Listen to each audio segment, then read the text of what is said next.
சந்தித்தாரே, அநேகரை ரட்சித்தாரே, எங்களுக்கு சபைக்கு போவதற்கு நேரம் இல்லாமல் இருந்ததே.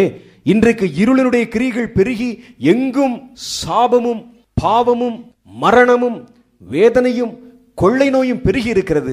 எனக்கு ஜெபிப்பதற்கு யாராவது இருப்பார்களா என்று தேடினால் ஒருவரும் இல்லையே என்று ஜனங்கள் புலம்புகிற காலம் வரும். ஐயோ, நாமாவது ஜெபமணி பார்க்கலாம் என்று சொல்லி ராக்காலத்தில் உங்கள் படுக்கையிலே உட்கார்ந்து நீங்கள் ஜெபித்தால், நீங்கள் எழுந்து நின்று ஜெபித்தால், நீங்கள் கர்த்தரை நோக்கி அழைத்தால் உங்கள் ஆத்மநேசரை காண முடியாத ஒரு காலத்திற்குள் கடந்து போய் விடுகிறீர்கள். இன்றைக்கு ஆத்மநேசர் உங்கள் வாசல் அண்டையில் இருந்து உங்கள் கதவை ஆசையாய் தட்டி கொண்டிருக்கிறார்.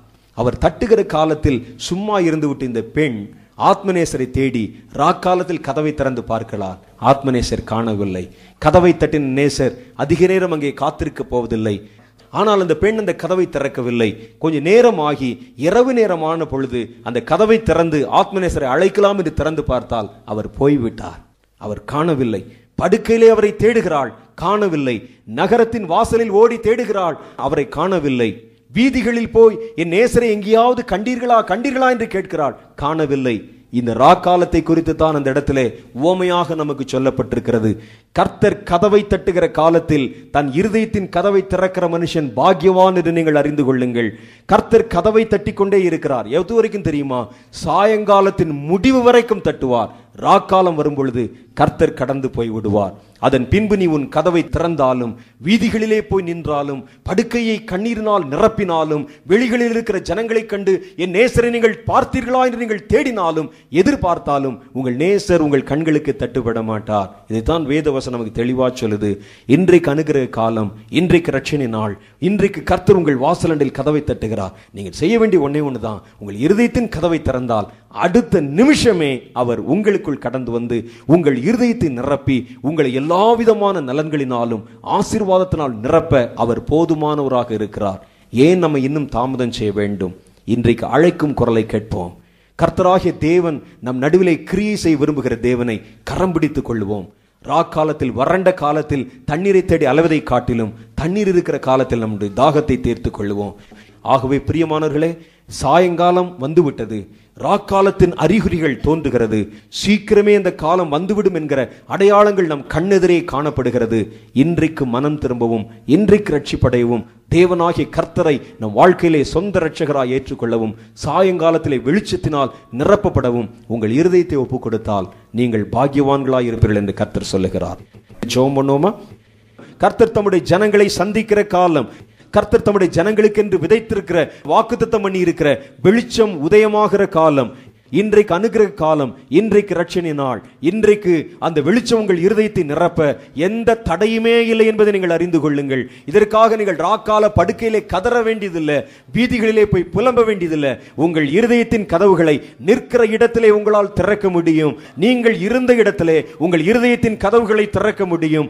இன்றைக்கு சாயங்காலத்தில் உங்களுக்கு வெளிச்சம் உதயமாகும் என்று கர்த்தர் சொன்ன வார்த்தை இன்றைக்கு நிறைவேற போகிறது. நீங்கள் நிற்பது சாயங்காலமானால் பகலுடைய கிரிகளும் ராக்காலத்தின் கிரிகளும் ஒரு சேர கலந்திருக்கும் காலத்தை உங்கள் கண்கள் காண்பது உண்மையானால், இன்றைக்கு உங்கள் வாயை திறந்து, ஆண்டவரே நீர் எங்களுக்கு வாக்குத்தத்தம் பண்ணி இருக்கிறீரே, சாயங்காலத்தின் வெளிச்சம் இப்பொழுது என் இருதயத்தை நிரப்பட்டும், என் குடும்பத்தை நிரப்பட்டும், பில்லி சூனி ஆவிகளால் பீடிக்கப்பட்ட, இருள் சூழ்ந்திருக்கிற, சாபத்தீடுகள் சூழ்ந்திருக்கிற என் குடும்பத்தை உம்முடைய வல்லமை மூடட்டும் ஆண்டவரே என்று கர்த்தரிடத்தில் இப்பொழுது அபயமிட போகிறீர்கள். பாருங்கள், கர்த்தருடைய ஊழியக்காரனாகிய நான் உங்களுக்கு சொல்லுகிறேன், உங்கள் வாய் திறக்கப்பட்ட உடனே கர்த்தருடைய வெளிச்சம் உங்கள் மேல் வீசுகிறதை உங்களால் பார்க்க முடியும். பிரியமானவர்களே, வெளிச்சம் நிறைந்த பகல் காலத்திலே கர்த்தருடைய கிருபையை நீங்கள் திரளாய் தேடி சேகரித்துக் கொள்ளுங்கள். ஏனென்றால் இனி ஒருவரும் கிரியை செய்யக்கூடாத மகா பெரிய ராக்காலம் வருகிறது என்று சேனைகளின் தேவனாகிய கர்த்தர் இன்றைக்கு உங்களுக்கு உணர்த்தி இருக்கிறார். Thank you Lord. இனி வருகிற காலங்கள் கொடிதாய் இருக்கிறதுனால் கர்த்தராகிய தேவன் உங்களை தப்புவிக்கும்படிக்காய் தம்முடைய பரிசுத்த வல்லமையினால் உங்களை நிரப்பி மூடி கொண்டிருக்கிறார். Thank you Lord. ஜனமே நிரப்பப்படு, சீயோன் குமாரத்தியை நிரப்பப்படு, உன் கண்கள் திறக்கப்படட்டும், இருதயம் திறக்கப்படட்டும். இயேசுவின் நாமத்திலே புதிய பலன், புதிய வல்லமை, புதிய கிருபை முற்றுகையிடுவதாக. இந்த வார்த்தைகளை கேட்டுக்கொண்டிருக்கிற வீடுகளில் கேட்டுக்கொண்டிருக்கிற பிள்ளைகள் மேல் அந்த வல்லமை இறங்குவதாக. தேவனுடைய அபிஷேகம் அவர்களை மூடுவதாக. பரிசுத்த பலன் இறங்கி வருவதாக. கர்த்தாவே உம்முடைய கிருபையை காண்பித்தருளும். மகிமையிலே உம்முடைய பிள்ளைகளை முடிசூட்டும். கர்த்தர் நம்மோடு பேசி இருக்கிறார், காரியங்களை வெளிப்படுத்தி இருக்கிறார். மகிமையான அனுபவங்களுக்குள்ளே கர்த்தர் நம்மை அழைத்து சென்றிருக்கிறார். இரக்கத்தில் ஐஸ்வர்யமுள்ள எங்கள் தேவனாகிய கர்த்தாவே, இந்த நாளை எங்களுக்கு இனிமையாய் மாற்றி கொடுத்தீரே. உம்முடைய ஜனங்களை சந்தித்தீரே, தேவைகளை சந்தித்தீரே, ஆவியினால் நிரப்பினீரே, அதிகாரத்தை தந்தீரே, புதிய பலத்தினால் எங்களை மூடினீரே, வார்த்தைகளை கொடுத்தீரே. தொடர்ந்து உம்முடைய நாமத்தை மகிமைப்படுத்த உதவி செய்யும்.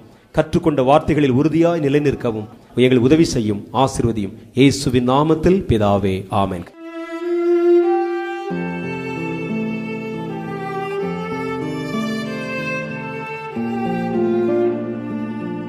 அன்பானவர்களே, நீங்கள் கேட்ட செய்தி உங்களுக்கு மிகவும் ஆசீர்வாதமாக இருந்திருக்கும் என்று கர்த்தருக்குள் நம்புகிறோம்.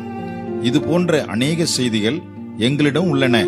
உங்களுக்கு தேவையானால் நீங்கள் தொடர்பு கொள்ள வேண்டிய முகவரி: இயேசுவின் தொனி ஊழியங்கள், தபால் பெட்டி எண் 23, ராமநாதபுரம் 623501. இப்பொழுது நாம் கர்த்தருடைய